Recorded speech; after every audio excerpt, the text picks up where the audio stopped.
हमारे पास जो थ्योरी है, ये थ्योरी आपके सामने रख देते हैं और फिर इसके बारे में बात करेंगे, क्योंकि साजिश की एक दो नहीं कई थ्योरी अभी तक सामने आ चुकी हैं। जो पांचवी थ्योरी है वो क्या कहती है?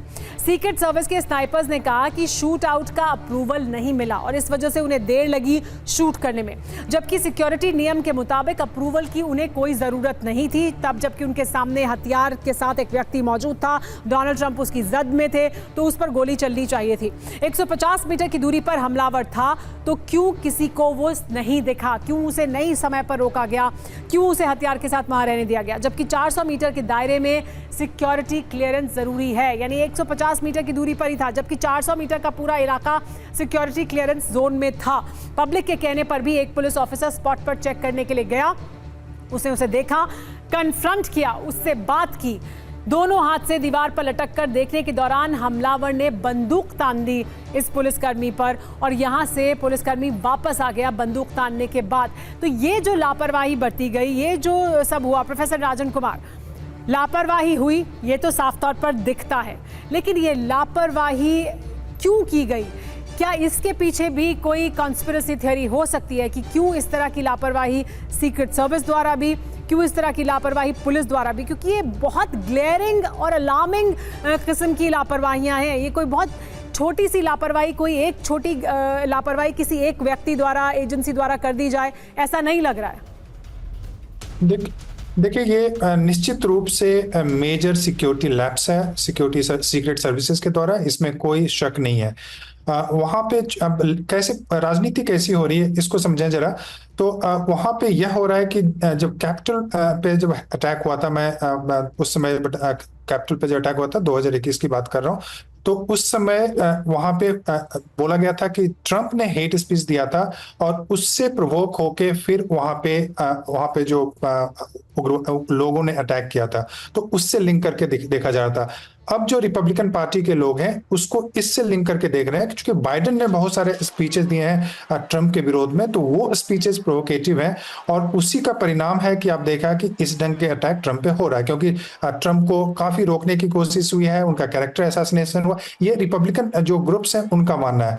तो निश्चित रूप से यहाँ पे शक की सुई कई तरफ जाती है और उसको अगर लिंक करके देखेंगे तो धागे भी जुड़ते नजर आ जाएंगे, लेकिन यह निश्चित रूप से एक मेजर सिक्योरिटी लैप्स है। इस ढंग की उम्मीद सीक्रेट सर्विसेज से नहीं की जा सकती। बिल्कुल सामने 150 मीटर की दूरी में एक बिल्डिंग है और वहां पे कोई आतंकवादी या कोई आदमी वहां पे खड़ा हो। मुझे लगता है कि शायद पहचान में जो आप 40 सेकंड की बात कर रहे हैं, एक महत्वपूर्ण 40 सेकंड, उसमें मुझे लगता है कि पहचान में भूल हुई होगी। कई बार यह भी होता है कि सिविल ड्रेस में सीक्रेट सर्विसेज के आदमी होते हैं, तो हो सकता है यह कंफ्यूजन हो जिसके कारण से डिले हो।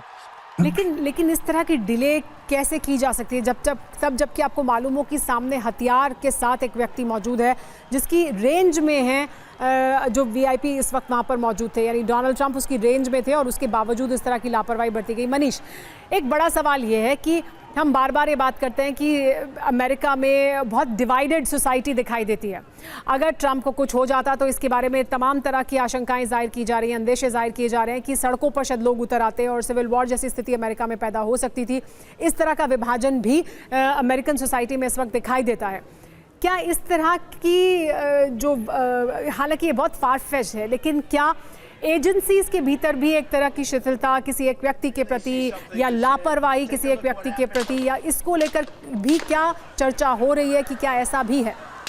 देखिए, इसमें कोई दो राय नहीं है कि आज अमेरिकी समाज, अमेरिकी इस्टेब्लिशमेंट और अमेरिकी एजेंसियां सब दो भागों में बटी हुई है। यही वजह है कि आज ट्रंप के समर्थकों को एफबीआई के इन्वेस्टिगेशन पर भी भरोसा नहीं है। ट्रंप के समर्थकों को यह लगता है कि सीक्रेट सर्विस ने इंश्योर किया था कि ट्रंप मारा जाए, और इसीलिए आप देखिए कि अमेरिकी संसद की कमेटी ने सीक्रेट सर्विस के डायरेक्टर को समन किया और अब आज उनका इन्वेस्टिगेशन चल रहा है जिसमें उनसे पूछा जा रहा है कि बताइए इतनी बड़ी चूक क्यों हुई। लेकिन अगर आप देखें जो तमाम थ्योरी हम लोग अपने दर्शकों तक ला रहे हैं, ये थ्योरी कहां से आ रही है? ये थ्योरी आ रही है कि आज की तारीख में एफबीआई जो इन्वेस्टिगेशन कर रही है, तो एफबीआई वहां मौजूद लोगों से पूछताछ कर रही है, एफबीआई तमाम वीडियो फुटेज का इन्वेस्टिगेट कर रही है, एफबीआई वहां पर मौजूद सिक्योरिटी के जो ऑफिसर्स थे जिन्हें तैनात किया गया था, sniper, security service secret service के लोग, उनसे पूछताछ करिए, उनके अलग अलग स्टेटमेंट है, जिससे जाकर ये बातें सामने आ रही है जो हम अपने दुनिया भर के दर्शकों तक लाकर रख रहे हैं। और उन्हीं थ्योरी का नतीजा है जहां पर ये लग रहा है कि ये लापरवाही का मामला नहीं है। ये वो तमाम थ्योरीज हैं, ये वो तमाम दिशाएं हैं जिसमें इस वक्त जांच की जा रही है। ये तमाम वो जानकारियां हैं जो वहां मौजूद लोगों से बात करने के बाद अभी तक सामने आई हैं और उसके आधार पर इन्वेस्टिगेशन किया जा रहा है। हर व्यक्ति को लेकर इन्वेस्टिगेशन हो रहा है। वो तमाम जो सुरक्षा एजेंसियों में वहां पे लोग तैनात थे उन्हें लेकर भी इन्वेस्टिगेशन किया जा रहा है, क्योंकि कई सवाल हैं।